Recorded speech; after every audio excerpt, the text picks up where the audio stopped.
जय और उसकी माँ बिनीता अपने छोटे से गांव में रहते थे। उनका गांव काफी पिछड़ा हुआ था। जय ज्यादा पैसे कमाने के लिए अपनी माँ को छोड़कर शहर चला जाता है। बिनीता छोटे मोटे काम करके अपना गुजारा करती है। जय हर शनिवार अपनी माँ से मिलने आया करता था और रविवार शाम तक शहर वापस चला जाता था। एक रविवार की शाम बिनीता उसे कहती है, बेटा, आजकल गांव में बहुत लाइट जाने लगी है। अब हर रात कैंडल खरीदने तो नहीं जा सकती। कोई लालटेन ला दे, सस्ता पड़ेगा मुझे। आपने पहले क्यों नहीं बोला माँ? मैं शहर से आते वक्त ही ला देता। अच्छा ठीक है, मैं दूसरे शनिवार ला दूंगा। अगली शनिवार जय कुछ काम से घर नहीं आ पाता और विपुल नाम के अपने एक दोस्त के हाथ अपनी माँ के लिए लालटेन भिजवा देता है। बिनीता रात को लालटेन जलाकर अपने सारे काम करती है। देर रात तक लाइट न आने की वजह से बिनीता लालटेन को धीमी आग में जलाकर कमरे के एक कोने में रखकर सो जाती है और दूसरी सुबह, ओह, रात भर ये लालटेन चालू रहा, मुझे तो बंद करना याद ही नहीं रहा। ऐसा कहते हुए बिनीता लालटेन बुझाने उसके पास गई। लालटेन के पास एक मटका रखा हुआ था। बिनीता ने अच्छे से देखा तो वो मिट्टी का मटका अब सोने का बन गया था। ये सोने का मटका? यहाँ तो मैंने मिट्टी का मटका रखा था, ये कैसे हो गया? जय को आने दो, उससे पूछना पड़ेगा। उस रात बिनीता फिर से जलती हुई लालटेन अपने बिस्तर के पास रखकर सो गई। रात भर बिनीता करवटें लेती रही। उसकी नींद भी अच्छे से नहीं हुई। सुबह उठकर जब बिनीता अपने बिस्तर पर बैठी तो वो सारा माजरा समझ गई। हाय दैया, ये मेरा बिस्तर सोने का कैसे बन गया? जरूर इस लालटेन में कोई जादुई शक्तियां हैं। बिनीता ने उस हफ्ते हर रात लालटेन किसी एक चीज के सामने रखी और रात भर उस लालटेन की रोशनी में रखने की वजह से वो चीज सोने की बन जाती थी। बिनीता अब बेसब्री से जय का इंतजार कर रही थी। शनिवार को जय अपने दोस्त विपुल के साथ गांव आया और अपने घर के अंदर जाकर उसे यकीन नहीं हो रहा था कि ये उसी का घर है। माँ, ये मैं क्या देख रहा हूँ? क्या ये वही है जो मैं सोच रहा हूँ? हाँ बेटा, जो लालटेन तूने शहर से भिजवाई थी वो जादुई लालटेन थी। उसकी रोशनी में कोई भी सामान रात भर रख दो तो वो सोने का बन जाता है। माँ, हम तो लखपति बन गए। सोने की लॉटरी लग गई है हमारी माँ। जय और बिनीता खुशी से गले मिलते हैं। विपुल का ये देखकर मुंह सड़ जाता है। वो वहाँ से दोनों को बधाई देते हुए अपने घर निकल जाता है। ये साला जय मेरे ही हाथों लालटेन भिजवाई और अब लखपति बन गया। मुझे उस जादुई लालटेन के बारे में पता होता तो कभी उसे नहीं देता। विपुल को लगा उसके साथ नाइंसाफी हो रही है और उसने अपने इंसाफ के लिए दूसरी सुबह जय के घर से वो लालटेन चुरा ली। विपुल के पास रात तक रुकने का धैर्य और समय दोनों नहीं था। उसने जल्दबाजी में सुबह ही वो लालटेन जला ली। इस लालटेन के सोने पे मेरा हक भी उतना ही है जितना उस जय का है। अब मैं भी लखपति बनूंगा। विपुल अपना सारा सामान लालटेन के इर्द गिर्द रख देता है। देखते ही देखते उसके सामान में एक एक करके आग लगने लग जाती है। हे भगवान, ये क्या हो रहा है? मेरा सारा सामान! नहीं नहीं नहीं, कोई रोको इस आग को।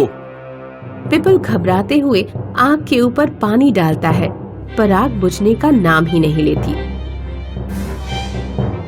हे भगवान, सोने के सपने देखे थे पर यहाँ तो सपने जल के राख हो रहे हैं।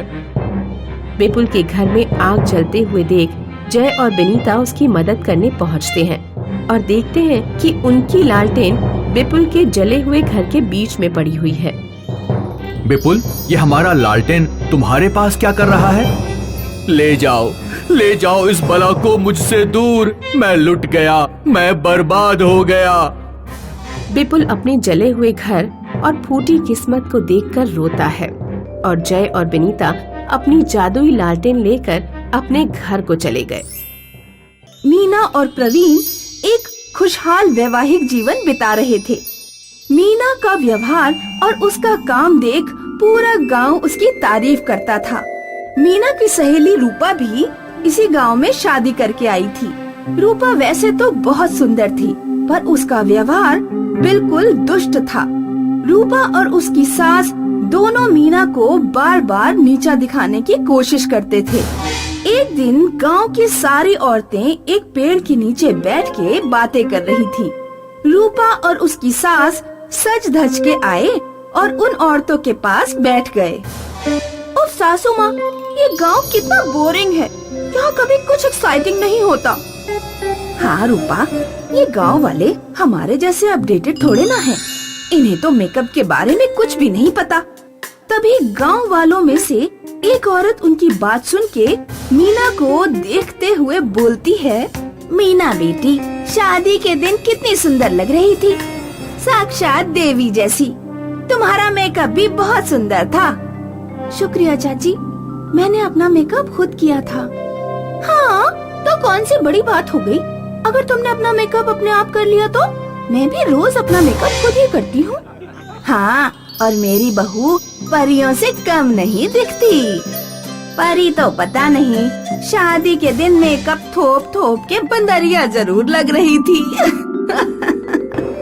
सारी औरतें ये बात सुन के हंसने लग जाती हैं और रूपा और उसकी सास गुस्से में सबको देखते हैं।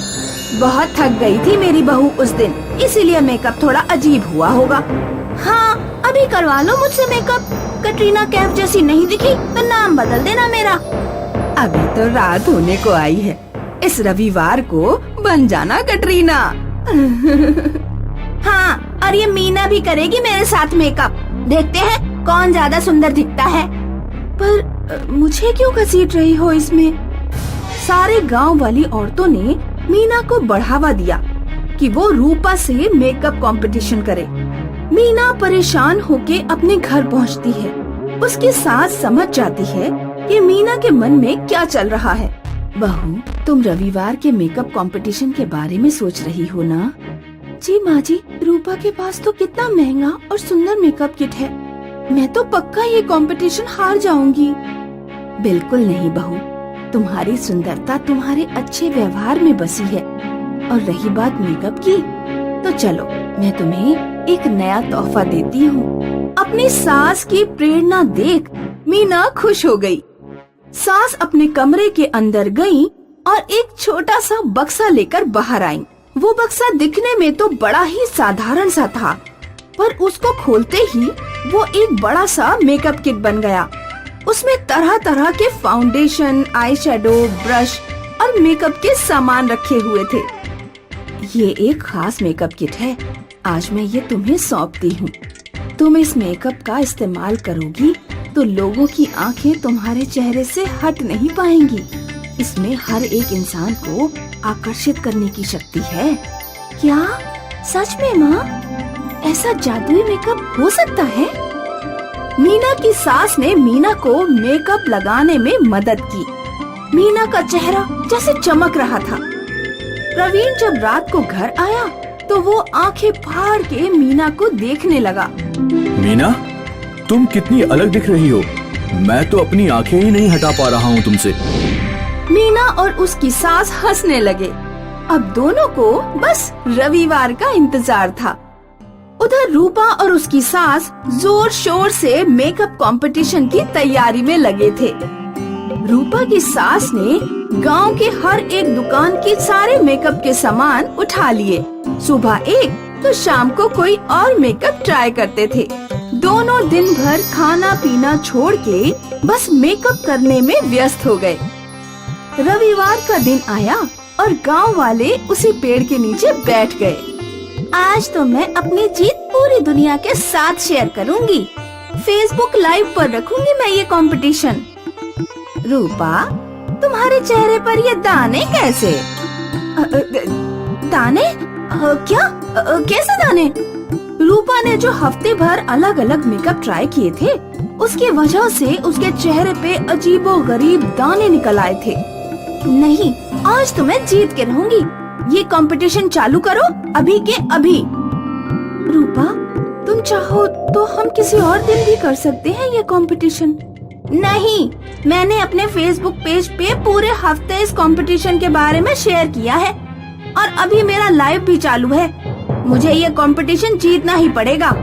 मीना अपना मेकअप किट खोल के एक कोने में बैठ गई और रूपा उसकी सास के साथ तरह तरह के मेकअप लगाने लगी। मीना आधा घंटे में रेडी हो गई। उसकी खूबसूरती देख के सारे गांव वाले दंग रह गए। रूपा को 2 घंटे भी कम पड़ रहे थे और अंत में जैसे गांव वाले रूपा को भूल ही चुके थे। सासू माँ, मुझे कोई देख ही नहीं रहा है। मेरे फेसबुक लाइव में मेरी बेइज्जती हो रही है। सारे गांव वालों ने मिलके मीना को उस कंपटीशन का विनर घोषित कर दिया। रूपा के फेसबुक लाइव में एक मेकअप कंपनी भी कंपटीशन देख रही थी और मीना का मेकअप देख के वो काफी इम्प्रेस हुए। 2 दिन बाद वही मेकअप कंपनी मीना को ढूंढते हुए आई। वो कंपनी मीना को अपना ब्रांड एम्बेसडर बनाना चाहती थी। रूपा कंपनी वालों के सामने गई तो उसकी तरफ किसी ने मुंह उठा के भी नहीं देखा। मीना अपनी मेकअप डील से खूब पैसे कमाती है और गांव में एक मेकअप स्कूल खोलती है।